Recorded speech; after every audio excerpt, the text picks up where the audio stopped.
लोकसंख्या जर म्हणसाल तो भल्लीच ताकद वाढणार ना जिकडे काय बाबा मस्तच कार्यक्रम आहे लोकसंख्येचा तर. पण लोकसंख्येच्या मानाने जर विचार केला तर प्रशासकीय दृष्ट्या जर नियंत्रण ठेवायचं झालं तर पोलिसाची संख्या लय कमी आहे. यासाठी महाराष्ट्र सरकारच्या गृह मंत्रालयाच्या माध्यमातून देवेंद्रजी जे फडणवीस आहेत याच्या एका बैठकीतून मागच्या वेळेस 35,000 पोलिसाची भरती प्रक्रिया राबवण्यात आली. आता लेटेस्ट न्यूज अशी आहे की जवळपास 14,200 काहीतरी नवीन पोलीस भरती होणार आहे.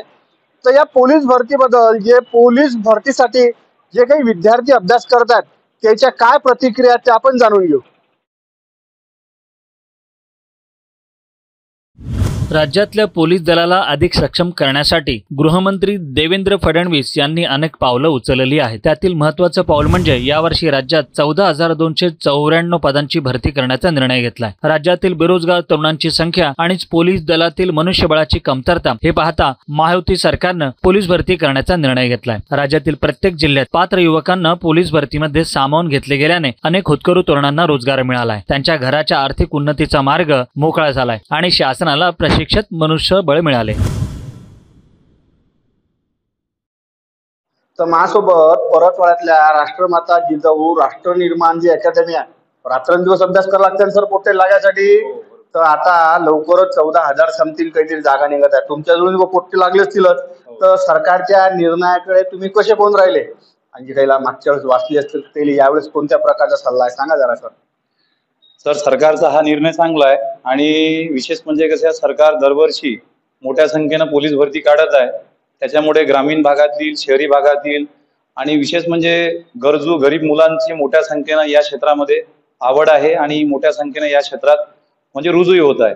आता 2024 मध्ये राष्ट्रमाता जिजाऊ स्पर्धा परीक्षा अकॅडमी जी आमची आहे यामधून जवळजवळ 15 ते 16 पोरं ग्रामीण शहरी भागातून रुजू झालेले आहेत आणि अजून मुंबई पोलीसचा रिझल्ट यायचा आहे. सरकारचं हे धोरण खूपच चांगलं आहे पोलीस भरतीच्या क्षेत्रामध्ये. तर सर कसं आहे स्पर्धा परीक्षेचा अभ्यास जर म्हटला तर एकदम जीव लावून पोटाची भाकर घेऊन अभ्यास करायला लागते आपल्याला. पण राज्य 1-2 परीक्षा ट्राय करतात, यश नाही भेटलं की पोटे भरले निगेटिव्ह होऊन राहील ना. भरपुकलेच रस्ता चालला ते तर थोडंसं सांगा ते बी. नाही, स्पर्धा परीक्षा करताना कसं आहे सर्वात अगोदर आपल्याला संयम मनाचा ठेवावा लागते. संयम पाहिजे. त्याच्यानंतर तुम्हाला याच्यामध्ये सातत्य ठेवावं लागते आणि 2 वर्ष 3 वर्षापर्यंत तुम्हाला सतत मेहनत द्यावी लागते. आता आमच्या क्लासचे बरेच विद्यार्थी 4-5 वर्षानं यशस्वी झालेले आहेत आणि याच्यामध्ये आपल्याला बरेचसे लोक असं राहतात तुम्हाला निगेटिव्ह करणारे किंवा तुम्हाला चुकीचा सल्ला देणारे. मग त्याच्या आपण बळी न पडता एक चांगल्या मार्गदर्शनात जर तुम्ही आले आणि विशेष म्हणजे क्लास मध्ये जर आले तर तुमच्या मनात ज्या काही भ्रम निर्माण असतात किंवा तुमच्या मनात जे काही गोष्टी वेगवेगळ्या स्वरूपाच्या निर्माण होतात त्या निर्माण नाही होणार आणि तुम्हाला निश्चितच यश मिळेल. आता माझ्या क्लासचे बरेच विद्यार्थी 5-5, 6-6 वर्षानंतर यशस्वी झालेले आहेत. याचं कारणच हे आहे की ते सतत माझ्या क्लासला येत होते, अभ्यास करत होते आणि याचा त्यांना फायदा झालेला आहे. तर सर्व विद्यार्थ्यांना एवढंच सांगायचं आहे की स्पर्धा परीक्षा करताना त्यांनी की कुठल्याही टोकाचं पाऊल नाही उचलायचं, अभ्यास करत राहायचं आणि चांगल्या व्यक्तीच्या मार्गदर्शन जर तुम्ही घेतलं तर निश्चितच तुमच्या जीवनात यशाच्या त्या तुम्ही शिखरावर तुम्ही जाऊन पोहोचाल. तर माझ्यासोबत या स्पर्धा परीक्षेचा अभ्यास करणारे एक विद्यार्थी आहेत भूषणराव म्हणून. मला एक सांगा भूषण दादा, लवकरच 14,000 पेक्षा जागा भरल्या जाणार आहेत. कोणती अपेक्षा मागच्या वेळेस नसेल जमलं बाबा तर येणाऱ्या कालखंडात तुम्हाला काय वाटते आणि सरकारनं जो हा निर्णय घेतला याच्याकडे तुम्ही कसे पाहून राहिले. सरकारचा निर्णय आमच्या हितासाठीच आहे.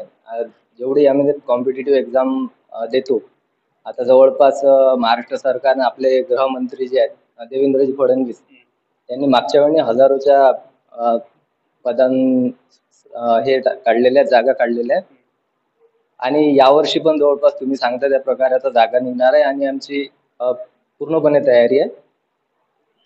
भरती प्रक्रियेसाठी विद्यार्थ्यांना म्हणजे जे या जिजाऊ राष्ट्र निर्माण अकॅडमी जे सर आहेत वडुरकर सर यानं सगळ्यात पहिले सरकारचं स्वागतच केले. बुवा तुम्ही एकदम चांगला निर्णय घेतला कारण लेकरं रात्रंदिवस अभ्यास करता. याशिवाय या भरतीसाठी अभ्यास करणारे विद्यार्थी त्याची प्रतिक्रिया घेतली. त्यांना प्रामुख्याने सांगितलं की गृह मंत्रालयाच्या माध्यमातून देवेंद्रजी फडणवीस याच्या माध्यमातून घेतलेला हा जो निर्णय असतो त्याच्यानं काय होईल गरीबा लेकरं राजू नोकरी मिळेल ना. कारण गरीबाचेच लेकरं मिडल क्लासचेच लेकरं पोलीस खात्यात जाईल आणि घरचा एखादा पोरग किंवा घरचा एखादा व्यक्ती जर पोलीस खात्यासारख्या सरकारी ड्युटीवर जर लागला तर त्याच्या गरिबीले थोडासा की नाही वाव भेटेल आणि जीवन जगण्याचा मार्ग सुकर होईल.